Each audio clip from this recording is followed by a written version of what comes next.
ಮಾತನ್ನಾಡಿದ ಮೇಲೆ ಹೀಗೆ ಸೋತ್ರೆ ಲೋಕೋತ್ತರ ವೀರ ಅಂತ ಹೇಳಿ ಬಿರುದು ಪಡೆದವ ಬಹಳ ಹೆಮ್ಮೆಯ ಮಾತನ್ನಾಡಿ, ಹುಡುಗ ನಿನ್ನ ಬೆಳಗಿನ ನುಡಿಯ ಕಟ್ಟಿಡು, ಈಗಲೂ ಬೆಳಗಿನ ನುಡಿ ಅಲ್ಲ ಎಂದು ಸರಿಯಾದ ನುಡಿಯನ್ನೇ ಆಡ್ತಾ ಇದ್ದೇನೆ. ಬರೀ ಬೆಳಗು ರಂಜಿಸುವುದಕ್ಕಾಗಿ ಆಡುವಂತಹ ಮಾತಲ್ಲ, ನಿಜಾರ್ಥದ ಮಾತನ್ನೇ ಆಡುತ್ತಾ ಇದ್ದೇನೆ. ಏನು ಮೂರ್ಲೋಕದ ಗಂಡ, ಅರಿಕಿನಿಲ ತಂಡ, ಭೂರಿ ನೇತ್ರನ ಪಿಂಡ, ಎಂತದ್ದು ಗಂಡ ಬಂಡ ಅಂತೆಲ್ಲ ಒಂದಷ್ಟು ಹೆಸರುಗಳೆಲ್ಲ ಉಂಟಲ್ಲ ನಿನಗೆ. ಇದೇ ನೀನು ಮಾಡಿದ್ದು ಸಾಧನೆ. ಸುಧರ್ಮ ಈ ಸನ್ನಿವೇಶದಲ್ಲಿ ನಿಜಾರ್ಥದಲ್ಲೂ ನಾನು ಸುಧರ್ಮನಾಗಿದ್ದೇನೆ ಎನ್ನುವ ಸಮಾಧಾನ ಉಂಟು, ಸಂತೋಷ ಉಂಟು. ಹೀಗೆ ಮುಖಕ್ಕೆ ಮುಖ ಕೊಟ್ಟು ಮಾತಾಡುವ ಧೈರ್ಯ ಇಲ್ಲದೆ ನೆಲಮಟ್ಟಕನಾಗಿತ್ತು.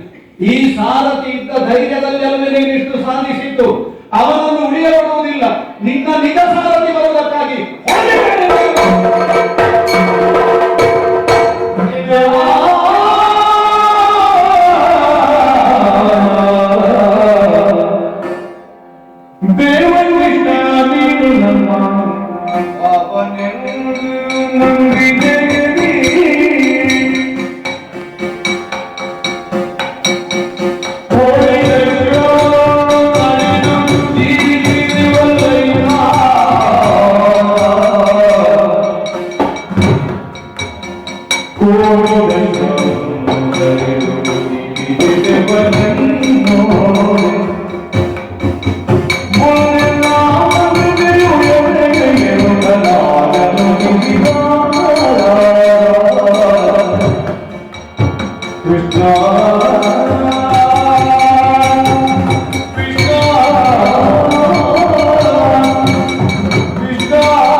ಸುಧರ್ಮನ ಶರಾಘಾತಕ್ಕೆ ಒಳಗಾದಂತಹ ಸೂತ ಹಸುವನ್ನು ನೀಗುವಾಗ ಎಷ್ಟು ವ್ಯಥೆಗೆ ಒಳಗಾಗಿದ್ದಾನೋ ಎಂದು.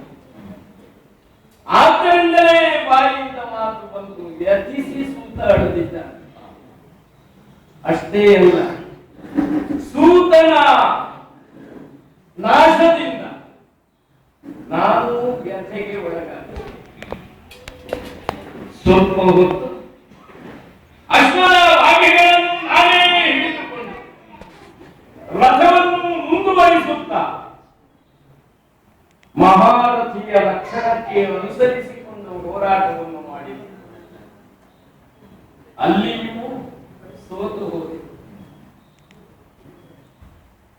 ಈ ಧನುರ್ಧನತ್ವ ಸುಧರ್ಮನ ಮುಂದೆ ಪ್ರಯೋಜನಕ್ಕೆ ಬಾರದೆ ಹೋಯಿತು.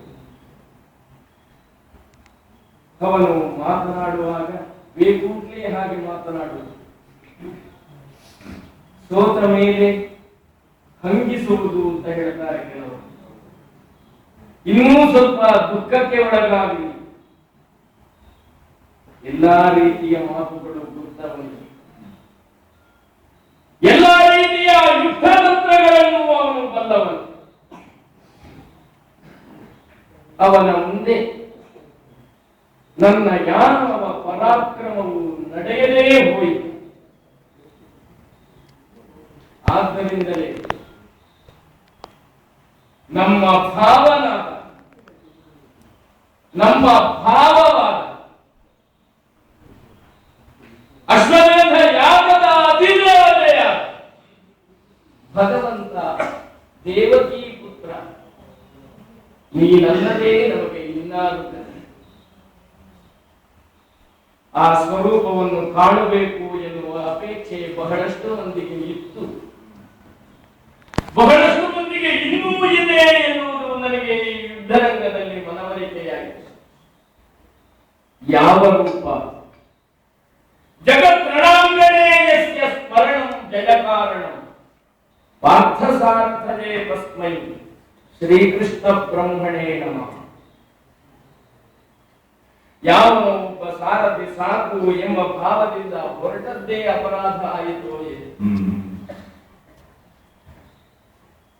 ಖಾಂಡವನ ದಹನದ ಕಾಲದಿಂದ ತೊಡಗಿ ಕೃಷ್ಣನ ಸಾರಥ್ಯ